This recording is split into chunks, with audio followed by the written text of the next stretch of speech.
A Jesolo strade affollate con 500.000 di pendolari nel weekend, ma la Movida con lo storico Muretto e Vanilla non riaprono a causa del rischio assembramenti.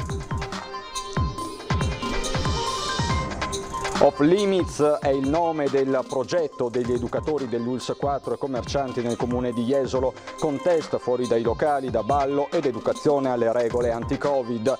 Domani al via anche la stagione balneare di Caorle con il pranzo della ripartenza dalle 12:30 all'evento clou con l'amministrazione e le categorie economiche. Domani mattina appuntamento da non perdere durante la nostra edizione straordinaria, una lunga intervista in esclusiva a Luca Zaia che ripercorrerà i 4 mesi di battaglia contro il virus. Scuole, c'è l'accordo, si inizia il 14 settembre con tamponi a campione, il distanziamento di 1 metro, incognita sulla mascherina, si dovrà attendere fino a agosto. A Venezia si montano ombrelloni ai caffè di Piazza San Marco per coprirne i plateatici, le coperture bianche ispirate al canaletto, ma a molti l'idea proprio non piace. I portieri d'albergo al momento disoccupati si reinventano come netturbini per ridare lustro e decoro alla spiaggia dei Murazzi del Lido di Venezia. Bentrovati, buonasera telespettatori di Antenna 3. In primo piano in questa edizione veneziana dei nostri telegiornali la stagione a 2 facce che sta partendo sul litorale veneziano. Questa la situazione a Jesolo dove non manca la polemica. Con in ingresso a Jesolo l'annuncio di un nuovo fine settimana da tutto esaurito sulla spiaggia immagine del turismo dell'Alto Adriatico. 500.000 di presenze lo scorso weekend, cifre pre-coronavirus. Ottime le attese anche per questo, che dovrà fare di nuovo i conti con la chiusura a causa Covid di storiche discoteche come il Muretto, il Vanilla e il rischio Movida in alcune zone, in primis Piazza Mazzini. Quel weekend sarà senz'altro bello e penso all'insegna del tutto esaurito. Pensavamo solo sabato, invece lo sarà anche il venerdì. E poi si somma a questo il pendolarismo, che è la cosa più difficile, perché controllare in spiaggia flussi di gente di questo tipo diventa veramente difficile. La gestione dei flussi, il rispetto delle regole in spiaggia, di giorno nei locali e nelle piazze di notte. La rissa tra giovanissimi di sabato scorso ha lasciato il segno, tanto che il comune di Jesolo ha firmato un'ordinanza anti-alcol che ne vieta il consumo, arenile compreso, dalle 20 alle 6 di ogni sabato, dall'1 di notte, anche nei locali in assenza di steward, creando frizioni con commercianti e gestori dei locali. L'ordinanza è quella che un po' ci ha lasciato i biti, ci ha un po' contrariati, perché francamente venirlo a sapere mezz'ora prima da Facebook, quando poi hai una riunione dopo mezz'ora, gli orari sono un po' stringenti, soprattutto quello dell'1 di notte, però poi si può ovviare con un servizio di steward che garantiscano la tranquillità e il silenzio. E i commercianti che dalle 8 non possono più vendere nessun tipo di alcolico, e qua purtroppo a causa di pochi ci rimettono tutti. Orari che mettono in crisi aziende già provate, ma soprattutto la sensazione che le autorità scarichino su bar e locali il problema sicurezza. Il colpevole non può essere sempre solo l'azienda, perché ha una partita IVA, perché ha responsabilità oggettiva, e quando non si riesce a far rispettare le regole si cerca sempre di trovare la scorciatoia per incolpare qualcuno. Le persone preposte all'ordine pubblico all'esterno dei nostri locali sicuramente non siamo noi. Ci ritroviamo coinvolti e attori in una fase di ordine pubblico che proprio noi non abbiamo né le competenze per l'esterno, per cui richiamiamo tutte le forze di polizia e lo Stato a prendersi carico dell'ordine pubblico esterno, perché quei fatti sono successi all'esterno e non all'interno dei nostri locali. Dal comune di Jesolo massima disponibilità al dialogo. Credo che nel maggior parte dei casi, e noi vorremmo che fosse sempre così, una buona collaborazione, ci sia stata e continui ad esserci. Insomma, vi siederete intorno a un tavolo per parlarne? Assolutamente sì. Giovani e giovanissimi però sono pronti ad affollare Jesolo anche per questo weekend. Accanto a loro dalle prossime ore scenderanno nelle piazze anche gli educatori del progetto Off Limits dell'ULSS 4, pronti anche con mascherine di emergenza. Alcol test, test per cercare nei cocktail la droga dello stupro, educazione alle regole di distanziamento sociale e all'uso della mascherina in tempi di Covid. Tornano nelle piazze di Jesolo e del litorale gli educatori del servizio dipendenze dell'ULSS 4 nell'ambito del progetto Off Limits, sostenuto dal Comune di Jesolo, dai commercianti e dal sindacato dei locali da ballo. In tempi di coronavirus sarà il corretto uso della mascherina uno dei grandi sostegni ai ragazzi. Dobbiamo aiutare questi giovani a rispettare quelle che sono le regole che ci impone la presenza di questo virus ancora tra noi, che è quello dell'uso delle mascherine quando non si può garantire il corretto distanziamento, il distanziamento e la pulizia, l'igiene delle mani. Un anno fa, il 14 luglio 2019, a Jesolo morivano 4 giovani, una ragazza e 3 ragazze di Musile e di Piave, Riccardo, Leonardo, Eleonora e Giovanni. Mai più una simile strage, questo è l'obiettivo degli educatori di Off Limits. Non vogliamo più che nelle nostre famiglie si vivano i drammi che abbiamo vissuto l'anno scorso. Dopo tanti anni è tornato il tema delle stragi del sabato sera. Potenziati anche i servizi dell'ULSS 4 in quella che tutti sperano sia una stagione all'insegna della ripartenza con controlli anti-Covid nei locali e la presenza, dopo la rissa di una settimana fa, da sabato e per tutti i sabati estivi, di un'ambulanza del SUEM 118 in piazza Mazzini. E domani parte ufficialmente anche la stagione balneare a Caorle, sarà l'evento con i piedi sulla sabbia e gli occhi sul mare alle 12:30 a segnare appunto l'evento clou con l'amministrazione e le categorie per dare il via all'estate con la degustazione di piatti tipici.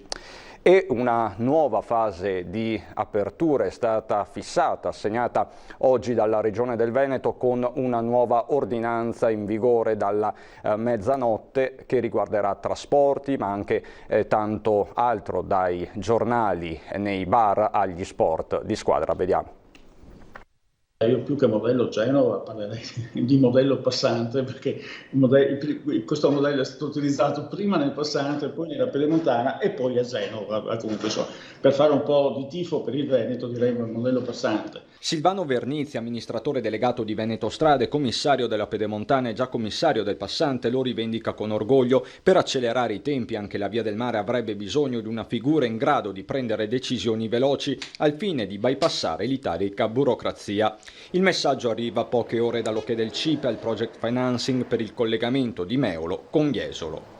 È un grande passo in avanti perché vuol dire che riprende l'attività del project appunto di realizzazione della cosiddetta Meolo-Jesolo, cioè di una nuova viabilità autostradale verso il mare, verso Jesolo. Jesolo che dalla mattinata, come raccontano queste immagini, è stato preso d'assalto, code dal sapore ferragostano che se da un lato fanno respirare gli operatori, dall'altro ripropongono i vecchi nodi della viabilità. E la partita è anche politica con i consiglieri Dem Bruno Pigozzo e Francesca Zottis che chiedono alla giunta Zaia di dimostrare la sostenibilità di un progetto datato 13 anni. Pressing anche del senatore Ferrazzi che chiede la convocazione della conferenza dei sindaci per la stesura di un masterplan. Questo evidentemente era il servizio dedicato alla Via del Mare dopo l'ok del CIPE nella giornata di ieri, ma ritorniamo per l'appunto a occuparci della nuova ordinanza del governatore Zaia in vigore dalla mezzanotte di oggi. L'ABC, se in auto posso andare con degli estranei con la mascherina, non capisco perché in autobus non lo possa fare.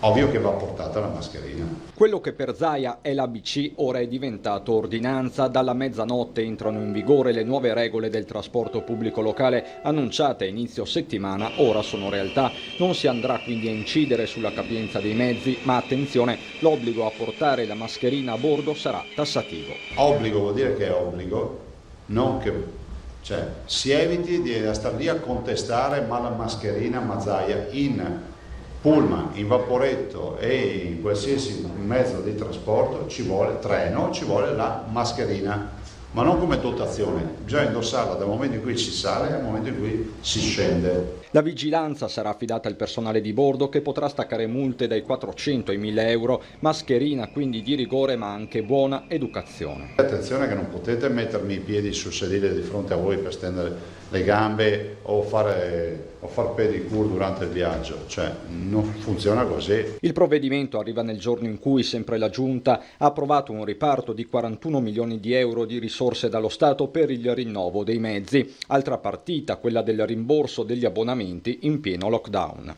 Chiusura scuole, chiusura aziende, eccetera, gli abbonamenti verranno rimborsati. Stiamo definendo i criteri, perché a livello nazionale li stanno definendo. Non solo trasporti, nell'ordinanza si vanno a regolare processioni e cortei, ma anche gli sport di squadra. Anche qui prevalgono le regole del buon senso. Non c'è da andare col metro a fare rugby piuttosto che a giocare a calcetto, a calcio. Si fa come tutte le altre attività nel rispetto del prossimo, quindi se hai la febbre o hai la tosse stai a casa. Nessun via libera al momento al gioco delle carte. Sulle carte c'è molta ritrosia, che per noi è identità pura, cioè il gioco delle carte. Arriveranno anche quelle, ma non adesso. Via libera invece per i giornali nei pubblici esercizi. Ragazzi, comprate i giornali, comprate le riviste, distribuitele in bar, dalla parrucchiera, dal barbiere, dall'estetista, insomma da tutti i posti dove c'è una sala d'aspetto. Ok ai negozi negli ospedali, agli ippodromi, ancora stop per i bagni turchi, ma sì alle saune. Saune aperte al pubblico. Certo, 80-90 gradi, coppa tutto. E oggi pomeriggio è stato raggiunto l'accordo tra Stato e Regioni sulla riapertura della scuola, si parte il 14 di settembre.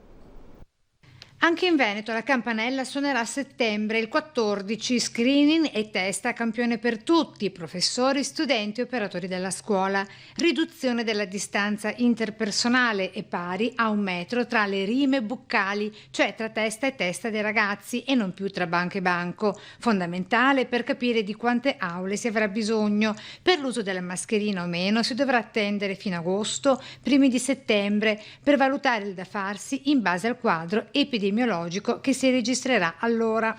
Alcune cose devono essere chiarite subito, che la mascherina non sarà obbligatoria, si vedrà a ridosso dell'inizio dell'anno scolastico quale sarà la situazione. Abbiamo chiarito che si rientrerà a scuola il 14 di settembre, anche se noi continuiamo a dire che i seggi dovrebbero essere fuori dalle scuole. E poi c'è la questione del personale docente ATA, qui in Veneto con la carenza di una carica di oltre 2000 persone. E poi ovviamente l'appello, siamo in carenza di organici, sono 900 i docenti che mancano e sono 1200 i lavoratori del personale amministrativo e ausiliario e quindi è chiaro che il Veneto ha una carenza importante. Il testo del piano scuola 2020-2021 pronto in conferenza Stato-Regioni per la firma e frutto di una trattativa protrattasi per giorni con l'epilogo dello scontro tra regioni di meno di 24 ore fa. Un piano scuola arrivato tardissimo perché siamo a fine giugno, bocciato da tutti perché è considerato inattuabile, inapplicabile. Io l'ho fatto leggere a sindaci che sono anche insegnanti, ma tanti docenti mi hanno scritto dicendo così non si può tornare a scuola. Allora le regioni per senso di responsabilità non si sono limitate, non ci siamo limitati a bocciarlo e basta, anche se lo meriterebbe, abbiamo lavorato su questo.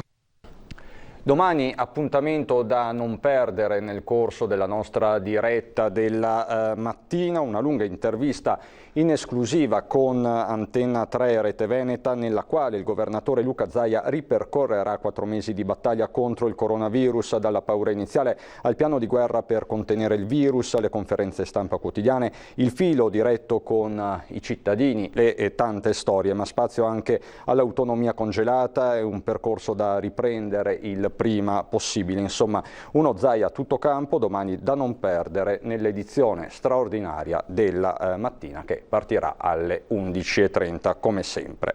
E dopo le polemiche che hanno animato il dibattito in città Venezia, nell'ultimo periodo sono stati montati questa mattina gli ombrelloni per riparare dal sole gli storici caffè della piazza di San Marco.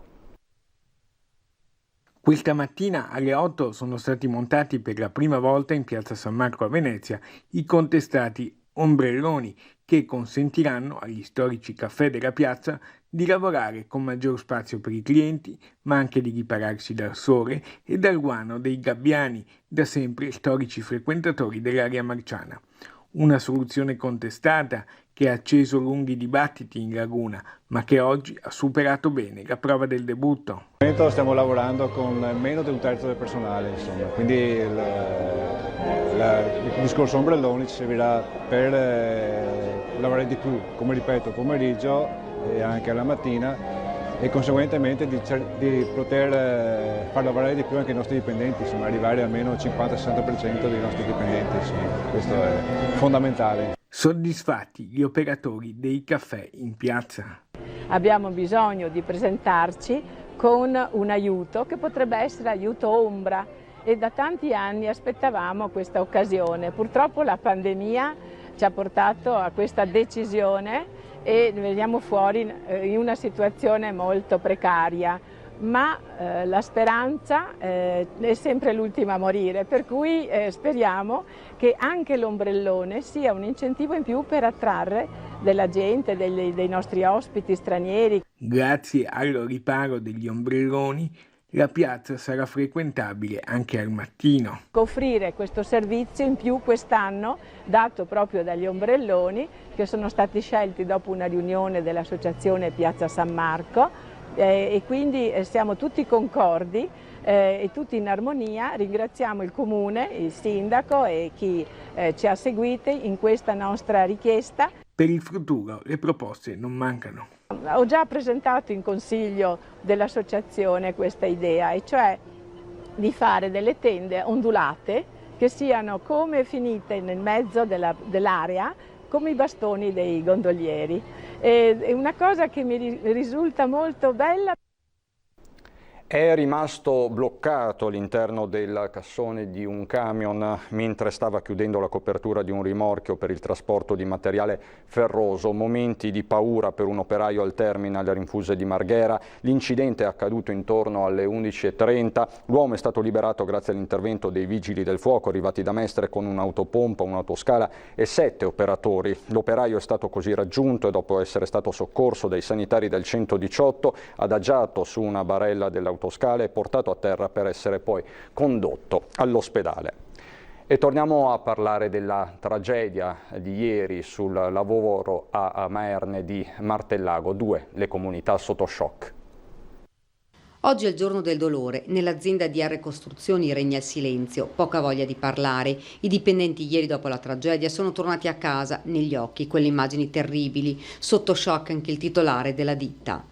Michele Favaro, 54 anni, è rimasto schiacciato da una pressa. La dinamica di questo drammatico incidente al vaglio dei carabinieri di Martellago e degli uomini dello Spisal. 2 comunità in lutto: Scorzè, dove abitava la vittima assieme alla moglie e figli, e Maerne, dove da poco ha sede la ditta. Ha colpito tutta la comunità ieri questo fatto. Innanzitutto mi permettete di fare condoglianze alla famiglia Favaro, e a tutta la moglie, ai figli, agli amici soprattutto.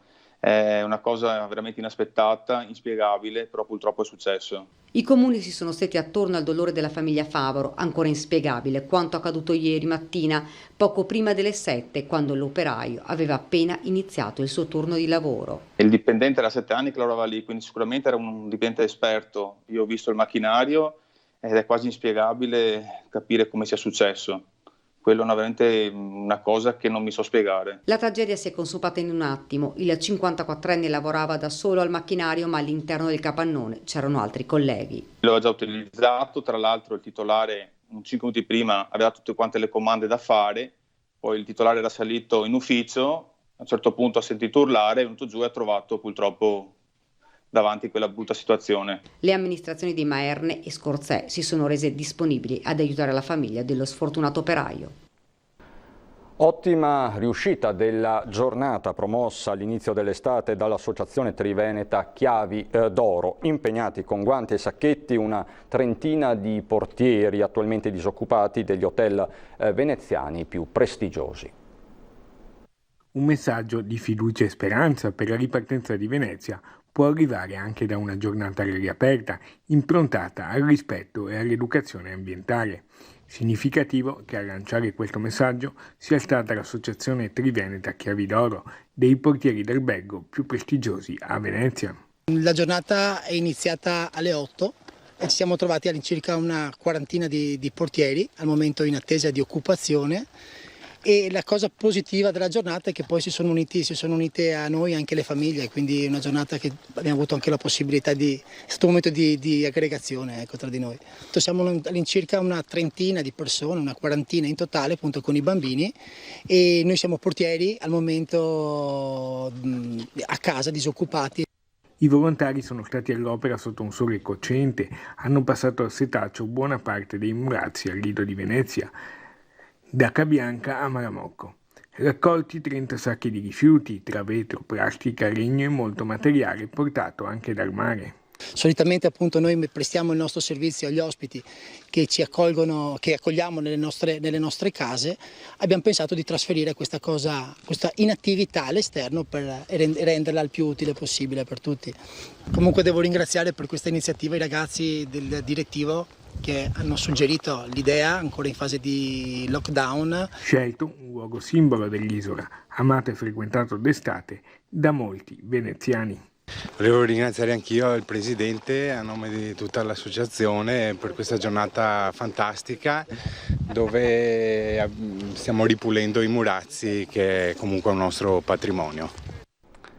Vi ricordo in ultima battuta la nostra rubrica Bimbi in TV. Potete continuare a mandarci via WhatsApp al numero che vedete 351 17 55 340, non delle semplici foto ma dei brevi video, possibilmente in orizzontale, per raccontarci come stanno trascorrendo queste vacanze un po' insolite i vostri bambini e ragazzi. È tutto anche per questa sera da Venezia e provincia. Vi ringrazio per l'attenzione, ci sono le previsioni del tempo, buon proseguimento.